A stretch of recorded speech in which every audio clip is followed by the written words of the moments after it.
moving towards wrapping up this series at last on Thomas Reid's Inquiry into the Human Mind of the Principles of Common Sense, using this nice edition edited by Derek Brooks. Now in this video, I'm going to go over somewhat briefly a few remarks Reid gives about why he holds to this common sense principle, and maybe a couple other matters will come up.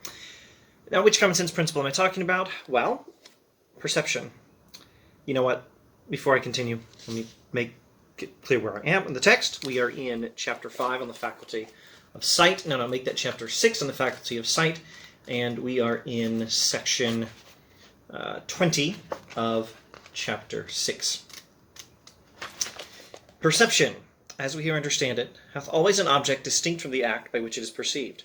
An object which may exist whether it is perceived or not. Perception always has an object distinct from the act by which it is perceived. That is a common sense principle.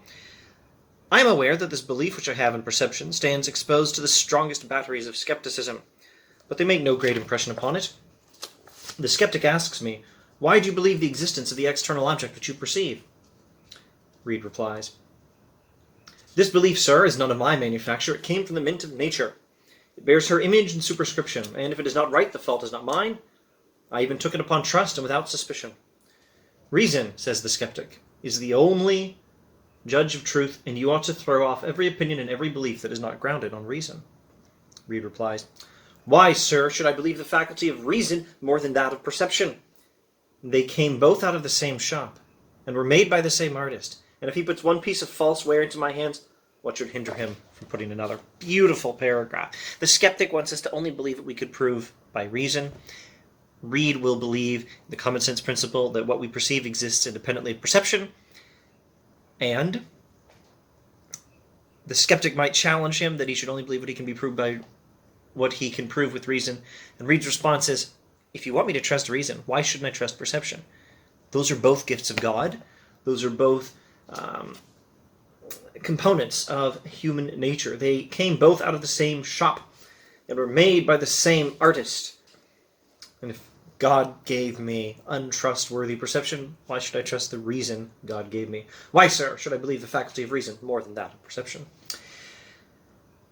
A little bit further, for my part, I will never attempt to throw it off, it being a belief in external objects, this belief that there is a thing independent of the mind that we perceive. For my part, I will never attempt to throw off this belief, and although the sober part of mankind will not be very anxious to know my reasons, I think he's saying here that his reasons don't matter that much. Sober, i.e. sensible people, don't really need his reasons. Yet, if they can be of any use, if they can be of use to any skeptic, they are these. Maybe the skeptics need my reason, although normal, sensible people probably don't. Here are my reasons. Why I continue to believe that, for example, where's my favorite example? The teacup exists independently of my perception. Why do I continue to believe it? Message to the skeptic in case it helps them. First, because it is not in my power. Let me rephrase. Why do I not throw off my belief in mind-independent things that we perceive? Because it is not in my power to throw it off. I can't give up this belief. Secondly, I think it would not be prudent to throw off this belief if it were in my power. I can't give up the belief in external objects, and I don't think it would help me to give it up. I think it would probably hurt me. What is the consequence? I resolve not to believe my senses. I break my nose against a post that comes in my way. I step upon a dirty kennel, and after 20 such wise and rational actions, taken up and clapped into a madhouse, you start acting like a person like the skeptic wants you to be, who trusts only reason and won't trust his perception, but will only trust what he can prove with reason, and will not trust perception because he can't trust it unless he can prove it with reason according to his own silly standards. Well then, you don't trust your perceptions?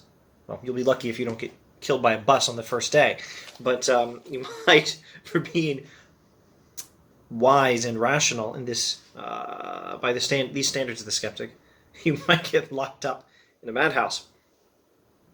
Thirdly, although the two reasons already mentioned are perhaps two more than enough, you don't really need reasons to trust your perception, but I'm giving them to you anyway. I shall offer a third. I gave implicit belief to the informations of nature by my senses for a considerable part of my life before I had learned so much logic as to be able to start a doubt concerning them. And now when I reflect Upon what is past, I do not find that I have been imposed upon by this belief. I find that without it I must have perished by 1,000 accidents. I find that without it I should have been no wiser now than when I was born. I should not even have been able to acquire that logic which suggests these skeptical doubts with regard to my senses. Therefore I consider this instinctive belief as one of the best gifts of nature.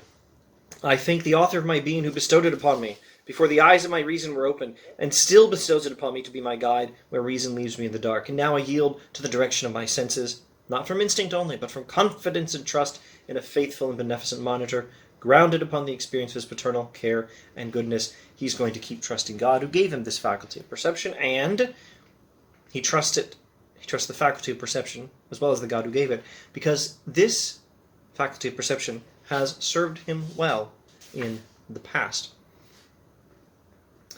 Now, at the very end of section 20,